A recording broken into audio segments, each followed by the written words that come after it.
Les anciens embarquent sur le lac Togo. L'océan est tout proche. On est ici sur la côte des esclaves qui s'étend jusqu'au Nigeria, en passant par le Bénin. C'est pour être au plus près, spirituellement, de leurs ancêtres déportés et leur rendre hommage que tous sont venus ici. Pour cette libation collective, ou Dunonon Sikode en langue évé. Des offrandes liquides offertes aux divinités via l'eau, l'un des 4 éléments de la tradition vaudou. Une tradition qui n'est désormais plus cantonnée au village. Les jeunes urbains reviennent eux aussi au culte ancestral. Daniel Tonou a 35 ans, il vient de Lomé et rencontre ici lors de la grande cérémonie de Kpessi, à une trentaine de kilomètres à l'est de la capitale, d'autres trentenaires comme lui. Eux sont venus de Côte d'Ivoire. Ils ont eux aussi retrouvé le chemin de la tradition, comme ils disent. Aujourd'hui, c'est la tradition ou rien. Parce qu'il faut promouvoir la tradition, notre endogénéité. Nos ancêtres, vraiment, il faut les honorer. On rechante, on rechante.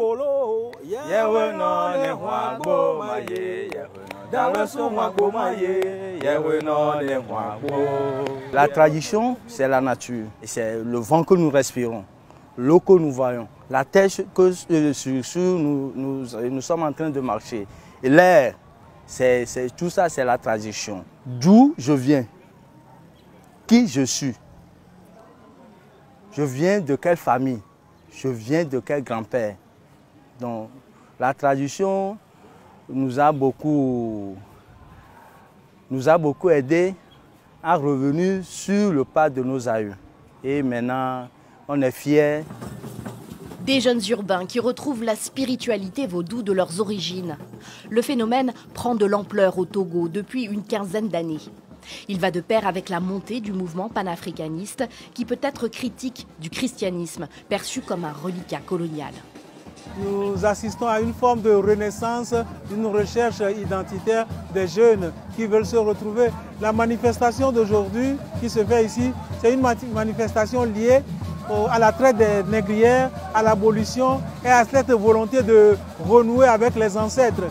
Parce qu'on estime que le sous-développement est aussi une question spirituelle, que ces ancêtres qui sont partis à la suite de l'esclavage jouent aujourd'hui sur le développement de l'Afrique et qu'il faut implorer leurs âmes. Daniel Tonou a été élevé dans le christianisme avant d'embrasser la tradition vaudou il y a 10 ans, ce qu'il assume publiquement.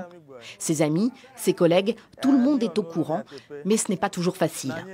C'est ça, même au travail, au port, au bureau, il y a des gens qui me critiquent. Parce que beaucoup de nombres au bureau, que nous sommes au bureau, sont des chrétiens. Ils disent, oh Daniel, tu es devenu un hounon, un féticheur. Et moi, j'ai dit, non, ce n'est pas devenir un hounon ou bien un féticheur. Je suis en train de suivre le pas de nos anciens. Je suis dans la tradition. Le vaudou reste mal vu par certains en Afrique, assimilé à la sorcellerie, car il a été diabolisé par les missionnaires chrétiens au moment de la colonisation.